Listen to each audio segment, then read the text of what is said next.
আসসালামু আলাইকুম। আমি doctor Sakib Ahmed, orthopaedics and trauma consultant হিসেবে কুমিল্লা মেডিনোভা মেডিকেল সার্ভিসে কর্তব্যরত আছি। বিগত কয়েকদিন ধরে আমাকে আপনারা অনিয়মিত পেয়েছেন। এর কারণ ছিল যে আমি অসুস্থ ছিলাম। তো আমি অসুস্থ হওয়ার কারণ হলো যে আমার অ্যাকিউট টনসিলাইটিস হয়েছিল। বৃষ্টিতে ভিজছিলাম, যার কারণে অনেক বেশি আমার গলায় ব্যথা হয় এবং গলা ব্যথা হওয়ার পরে আমি আমার স্যারের সাথে যোগাযোগ করি। আমার sir doctor Harun Rashid sir, সহযোগী অধ্যাপক এবং প্রাক্তন বিভাগীয় প্রধান, Mainamati medical college Comilla. Sir কাছে আসি, আসার পরে স্যার আমাকে দেখেন, দেখার পরে আমাকে ট্রিটমেন্ট দেন। তো আমাকে স্যার দেখে যে অ্যাকুয়েট টনসিলাইটিস হয়েছে। পরে আল্লাহর রহমতে স্যারের ওষুধ খাওয়ার পরে আমি অনেক ভালো আছি। তো আজকে আপনাদেরকে আমি আমার স্যারের সাথে পরিচয় করাই দিব। স্যার নাক কান গলা বিশেষজ্ঞ এবং টেকনিক সার্জন হিসেবে বর্তমানে কুমিল্লা মেডিনোভাতেই চেম্বার করতেছেন। তো চলুন আমরা স্যারের কাছ থেকে আমার রোগের যে কন্ডিশনটা হয়েছিল এবং কী কী ট্রিটমেন্ট আমাকে স্যার দিছিল, কী কী খাওয়া দাওয়া আমাকে কীভাবে নিয়মকানুন মেনে চলতে হবে বলছিল, আমরা স্যারের কাছ থেকে শুনি। আমি ডাক্তার হারুন রশিদ, সহযোগী অধ্যাপক, নাক কান গলা বিভাগ, প্রাক্তন বিভাগীয় প্রধান, নাক কান গলা বিভাগ, ময়নামতি মেডিকেল কলেজ। আমি বর্তমানে মেডিনোভা মেডিকেল সার্ভিসেস বসি শনি, রবি, মঙ্গল, বৃহস্পতি, এই 4 দিন সকাল 11টা থেকে 1টা পর্যন্ত। আমাকে ডক্টর সাকিব এসে যখন আমাকে দেখালো গলাটা একটু বৃষ্টিতে ভিজেছিল, তারপরে গলাতে ব্যথা হচ্ছিল, জ্বর আসছিল, শরীরটাও ব্যথা হচ্ছিল। আমি ওকে চেক করে দেখলাম যে ওর গলার মধ্যে টনসিল দুটো ফুলে আছে এবং লাল হয়ে আছে এবং টনসিলের ভিতরে অনেকগুলো পুঁজ জমে আছে, ছিদ্র আছে, আর টনসিলের ভিতরে অনেকগুলো ছিদ্র আছে, এই ছিদ্রের মধ্যে পুঁজ জমা আছে। এটা আমরা ডাক্তারি ভাষায় বলি অ্যাকিউট ফলিকুলার টনসিলাইটিস, অর্থাৎ টনসিলের ফলিকুলের ভিতরে ইনফেকশন হয়েছে। এবং আমি দেখে ওকে আমি আমার চিকিৎসা দিই, কিছু পরামর্শ দিই এবং চিকিৎসা এবং পরামর্শ সে সঠিকভাবে পালন করেছে এবং দ্রুত সুস্থ হয়েছে।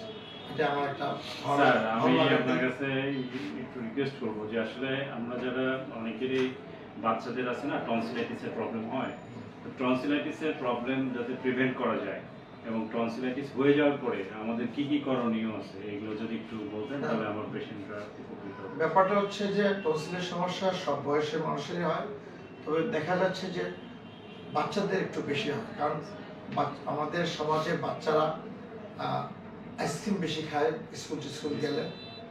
এটা একটা প্রধান কারণ। আইসক্রিমের দুটো সমস্যা, একটা হচ্ছে আইসক্রিম ঠান্ডা একটা জিনিস, যেটা অনেকের টনসিল ঠান্ডার প্রতি সেন্সিটিভ থাকে।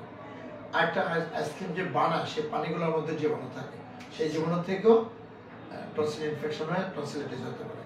সুতরাং আমাদের যদি বাচ্চাদেরকে আমরা ঠিক মতো যাতে অসুখ না হয় টনসিলের সমস্যা, এটা যদি আমরা চিন্তা করি তাহলে বাচ্চাদের মাদেরকে আমাদেরকে বোঝাতে হবে যে বাচ্চারা ছোটবেলা থেকে এমনভাবে যেন বেড়ে ওঠে যেখানে বাচ্চারা ঠান্ডা পানি, আইসক্রিম, বাইরের কিছু খাবার আছে যেগুলোর মধ্যে জীবাণুঘটিত সমস্যা থাকে, এই জায়গাগুলো থেকে তার থেকে যতদূর সম্ভব বাঁচিয়ে রাখা যায়। এটা একটা প্রধান কারণ। এছাড়া বাংলাদেশের আমরা জানি যে 6টা ঋতু হয়, 6টা ঋতু, বিভিন্ন ঋতুতে বিভিন্ন রোগগুলা দেখা দেয়। বিশেষ করে বর্ষাকালে এবং বসন্তকালে এমনকি শীতকালেও অনেক ভাইরাস নতুনভাবে আমাদের পরিবেশে আসে। সেই ভাইরাসগুলো থেকে বেঁচে থাকতে হলো অনেক সময়, এবং ধূলিবালি থেকে বেঁচে থাকার জন্য নাকে মুখে আমরা মাস্ক ব্যবহার করতে বলি। ওই সময়টা বেশি করে ধূলিবালির সময়টা, এবং শীতকালীন কুয়াশা যখন হয় কুয়াশার সময়টা, তো কুয়াশা এবং ধূলিবালি থেকে বাঁচার জন্য মাস্ক পরবে, ঠান্ডা পানি খাবে না, আইসক্রিমটা অ্যাভয়েড করে চলবে, এবং বাইরের জিনিসপত্র যতটুকু কম খাওয়া যায়। বাচ্চারা তো বাইরের জিনিসপত্র খেতে পছন্দ করে বেশি। এগুলো বাচ্চারা মজা খাওয়া হিসেবে দেয় না, যে আমরা মজা খাবো মানে বাড়ির জিনিস খাবো। ওটা থেকে যত সময় বাচ্চাদেরকে বাঁচিয়ে রাখতে পারলে আমার মনে হয় যে টনসিলের সমস্যাটা কম হবে। এর বাইরে যদি টনসিলের সমস্যা তারপরেও হয়ে যায়, তাহলে দেরি না করে বাচ্চাদেরকে অবশ্যই ডাক্তারের শরণাপন্ন হতে হবে। এই জন্য যে টনসিলের দুটো সাইড এফেক্ট আমরা জানি, যে টনসিল যদি ইনফেকশন হয় দুটো সাইড এফেক্ট হতে পারে, হার্ট এবং কিডনি। এই দুটো জায়গায় টনসিলের যদি সাইড এফেক্ট হয় তাহলে হার্ট এবং কিডনি, যেমন হার্টের মধ্যে ভালভের সমস্যা হতে পারে, কিডনিতে নেফ্রাইটিস নামে একটা রোগ আছে, এটা হতে পারে। সুতরাং আমরা সবকিছু বিবেচনা বাচ্চাদেরকে টনসিল থেকে ইনফেকশন হওয়া থেকে বাঁচিয়ে রাখবো। এটা মানে ইংরেজিতে বলে প্রিভেনশন ইজ বেটার দেন কিউর। মানে প্রথমেই আমরা বাচ্চাটাকে টনসিল যেন না হাসির ব্যবস্থা করবো, হলে যেন সাথে সাথে ডাক্তার দেখেন, টনসিলের ওষুধ খেয়ে টনসিলটা যেন মুক্ত হতে হবে। এবং টনসিলের পাশাপাশি বাচ্চাদের আরেকটা সমস্যা থাকে, নাকের পিছনে একটা মাংস বাড়া থাকে, সেটা হচ্ছে নাম আমরা মেডিকেল সায়েন্সে এডিনয়েড বলি। এডিনয়েডটা যদি বড় হয় বাচ্চাদের টনসিলের পাশাপাশি ঘুমালে শ্বাসকষ্ট হয়, ঘুমাতে পারে না, নাকে আওয়াজ হয় ছোট বাচ্চাদের, এবং হা করে ঘুমায় অনেক সময়। তো ওই জায়গার ক্ষেত্রেও আমাদের সাবধান থাকতে হবে। বিশেষ করে টনসিলের গলার সমস্যা, তারপরে নাকে নিঃশ্বাস নিতে অসুবিধা ঘুমানোর সময়, এবং জ্বর এবং শরীর ব্যথা, খেতে না পারা, এসব সমস্যা হলে সাথে সাথে নাক কামড়ালে যে কোনো একজন দেখে নিতে হবে।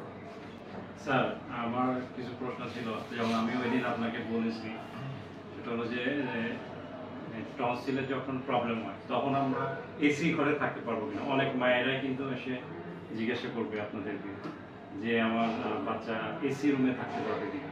এসির উপরে কি স্যার কোনো এসির ব্যাপারে আমরা যদি এসির ব্যাপারে যদি বলি, যে অনেক বাচ্চা কোল্ড সেনসিটিভ থাকে, তো এসি যেহেতু কোল্ড, যারা কোল্ড সেনসিটিভ তাদের এসি কমায় নেওয়া অথবা এসি ব্যবহার না করে নেওয়া। আর যারা কোল্ড সেনসিটিভ না অথচ টনসিল হচ্ছে, এটা সমস্যা হওয়ার কথা না। কেন এসি থাকে সেখানে বাতাস পিউরিফাই হয়ে একটু ঠান্ডা হলে বাতাস পিউরিফাই হয়ে, এটাতে টনসিলের সমস্যা হওয়ার কথা না, যদি না তার কোল্ড সেনসিটিভিটি বেশি না থাকে। এটা হচ্ছে কথা, যদি ঠান্ডা সে সহ্য করতে না পারে যে কোনো ঠান্ডা, তাহলে তাকে এসি একটু কমায় ব্যবহার করাই ভালো। স্যার, অনেকেই প্রশ্ন করতে পারে এরকম যে আসলে টনসিলাইটিস হইলেই কি অপারেশন করা লাগে? একদমই না। যেমন আমি স্যার প্রশ্ন করছি কিন্তু আপনাকে না, যে স্যার আমার অপারেশন করা লাগবে কিনা। এটা একটা বড় প্রশ্ন যে টনসিল হলে টনসিল ফালাই দিতে হবে, অপারেশন লাগবে।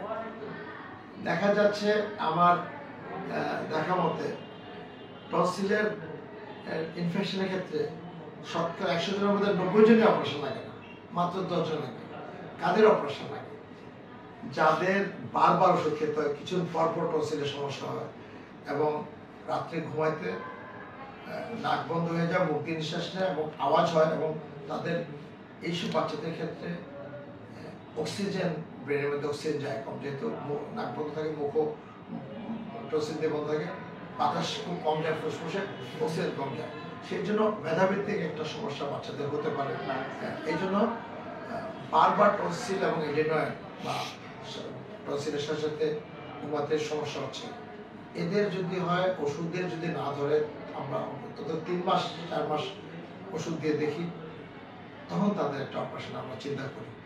এবং দেখা যায় যে বইতেও লেখা আছে যে বছরে 3 বার টনসিলের সমস্যা যদি হয়, বা 3 বার বা তার অধিক, এবং একটানা 2-4 দিন বেডে শুয়ে থাকতে হয়, জ্বর থাকে, তাদেরকে আমরা টনসিল অপারেশন করতে পারি। অথবা আরেকজনের ক্ষেত্রে আমরা বলি, আরেক রোগীদের ক্ষেত্রে, যে টনসিলের যখন এক সাইডে টনসিলের ফোড়া হয়, এটাকে আমরা ইংরেজিতে বলি টনসিলের অ্যাবসেস অথবা কুইঞ্জি। ফোড়া যদি হয় টনসিলের, বইয়ের লেখা অনুসারে এবং আমাদের চিকিৎসা সিস্টেম অনুসারে আমরা দেখা যাচ্ছে যে এদেরকে একটা ট্রিটমেন্ট দিয়ে ফোড়াটা একটু অনেক সময় গেলে দিতে হয়, গেলে দিয়ে 6 সপ্তাহ পরে আমরা টনসিল অপারেশন করে দিতে পারি, যাতে বারবার এটা। তাহলে আমি বলতে পারি যে টনসিলের যে ইনফেকশন হয়, এগুলোর মধ্যে বেশিরভাগই অপারেশন লাগে না, অপারেশন ছাড়া ভালো হয়। অপারেশনের ছাড়া ভালো হয় কাদের? যারা টনসিলের চিকিৎসা নেওয়ার পর ভালো হয় এবং ভালো হওয়ার পরে কিছু যে নিয়ম কানুন দেওয়া হয়, বাচ্চাদের মাদেরকে বুঝিয়ে দেওয়া, বাচ্চাদেরকে অনেক সময় বড় বাচ্চাদের বুঝিয়ে দেওয়া হয়, ওগুলো যদি তারা একটু মেনে চলতে পারে, দেখা যায় যে বছরও আর আসতে হলো না, এক চিকিৎসায় বছর পার হয়ে গেল। আর জন্মগতভাবে কোনো কোনো বাচ্চাদের টনসিল সেন্সিটিভ থাকে, সামান্য কারণে অসুস্থ হয়ে যায়, তাদেরকে ওই সেন্সিটিভ কোন সময় হয়, কোন সময় বাচ্চারা কি করলে তাদের ঠান্ডা লেগে যায়, ওই জায়গাগুলো যে মারা ধরতে পারে, তাহলে বাচ্চাদেরকে ভালো রাখা যায়। এটা হচ্ছে একটা বিষয়। যেহেতু আমরা বড়দের চেয়ে বাচ্চাদের কনসার্নটা বেশি আমাদের মধ্যে থাকে, কারণ বাচ্চারাই বেশি ইনফেক্টেড হয়। এবং সবচেয়ে একটা বিষয় আমাকে বলতে হয় যে টনসিল যদি সময়মতো চিকিৎসা না করা হয়, যেমন আমি একটু আগে বলেছি যে গলা নাক বন্ধ অ্যাডিনয়েড দিয়ে, গলা বন্ধ টনসিল দিয়ে ঘুমানোর সময় নিঃশ্বাস ভালো করে বাতাসই যায় না, ফুসফুসে অক্সিজেন কম যায়, ব্রেন ডেভেলপমেন্টের একটু ক্ষতি হয়ে থাকে। তারা যে ব্রেন অক্সিজেন না পেলে ব্রেনের যে কার্যক্ষমতা এটা ব্যাহত হয়, বাচ্চারা যতটুকু বুদ্ধিমান হওয়ার কথা তার চেয়ে কম বুদ্ধিমান হয়, এটা আমাদের একটা বিরাট সমস্যা। আবার টনসিল অ্যাডিনয়েড যদি থাকে, ট্রিটমেন্ট সময় মতো যদি আমরা চিকিৎসাটা দিতে না পারি, ওটা আবার কানের সাথে গলার এবং নাকের একটা সম্পর্ক আছে ভিতর দিক থেকে, যেটা আমরা বলি স্টার্সিয়ান টিউব, একটা লম্বা নলের মতো, নাকের পিছনের দিকে গলার উপর দিকে এই নলটা থাকে, এটা দিয়ে আবার মধ্যকর্ণের সঙ্গে যোগাযোগ থাকে। কানে যে তিনটা ভাগ আছে, বহিকর্ণ, মধ্যকর্ণ এবং অন্তকর্ণ। বহিকর্ণ মানে মধ্যকর্ণের সাথে এই মানে গলা এবং নাকের পিছনটা সংযুক্ত থাকে। যেহেতু টনসিলের অসুখ এবং অ্যাডিনয়েড অসুখ এটা কানের মধ্যে চলে যায়, কানের পর্দা ফেটে অনেক সময় পুঁজ বেরিয়ে আসে, প্রচন্ড ব্যথা হয় কানের পর্দা। সুতরাং টনসিল এবং অ্যাডিনয়েড চিকিৎসা ঠিকমতো না করলে কানেরও সমস্যা হতে পারে, যেহেতু নাক কান গলা ভিতর থেকে একসাথে লাগানো থাকে এটা। সুতরাং আমাদের সবচেয়ে বিষয় যে বাচ্চাদের টনসিলের সমস্যা হলে সাথে সাথে নাক কান গলা ডাক্তার দেখাতে হবে, এবং যদি নাক কান গলা ডাক্তার চিকিৎসা দেওয়ার পর ভালো হয়, নিয়ম কানুনগুলো মেনে চলতে হবে, তাহলে আমরা আস্তে আস্তে রোগীরা ডাক্তারের কাছে কম আসতে পারে। আমরাও চাই যে ডাক্তারদের কাছে রোগীরা কম আসুক, সুস্থ থাকবে রোগীরা, বিশেষ করে বাচ্চা রোগীরা। স্যার আপনাকে অসংখ্য ধন্যবাদ। আর স্যার আসলে আমার যখন টনসিলের মানে হঠাৎ করেই তো ফুলে গেছে বৃষ্টিতে ভেজে পড়ে, এমন অবস্থা হয়েছে যে আমি কথা বলতে পারতেছিলাম না স্যার। এমনকি আমি মানে পানি যে ঢোক গিললে আমার গলায় এমন পরিমাণে ব্যথা হচ্ছিল স্যার, যার কারণে সাথে সাথে আপনার কাছে চলে আসছি। তো প্রথমে এসে আপনাকে আবার আমি বিরক্ত করছি যে স্যার আমার অপারেশন লাগবে কিনা, আমি নিজেই ভয় পেয়ে গেছি ডাক্তারটাও স্যার। তো স্যার আপনাকে অসংখ্য ধন্যবাদ আমাকে প্রপার ট্রিটমেন্ট দেওয়া। আমি আমার পেশেন্টদের উদ্দেশ্যে বলবো, যে কোনো বাচ্চাদের বলি বা আমাদের আমরা যারা বড় আছি, নাক কান গলার যদি ব্যথা হয়ে থাকে, ঢোক গিলতে গেলে যদি ব্যথা হয়ে যায়, অবশ্যই আপনি আপনার নিকটস্থ নাক কান গলা বিশেষজ্ঞ সার্জনের সাথে দেখা করবেন। আর স্যার যে কথাগুলো বললেন যে আসলে টনসিলাইটিস মানেই আপনি যে ডাক্তারের কাছে গেলেন আর ডাক্তার বলে দিবে যে অপারেশন করে ফেলতে হবে, বিষয়টা আসলে এরকম না।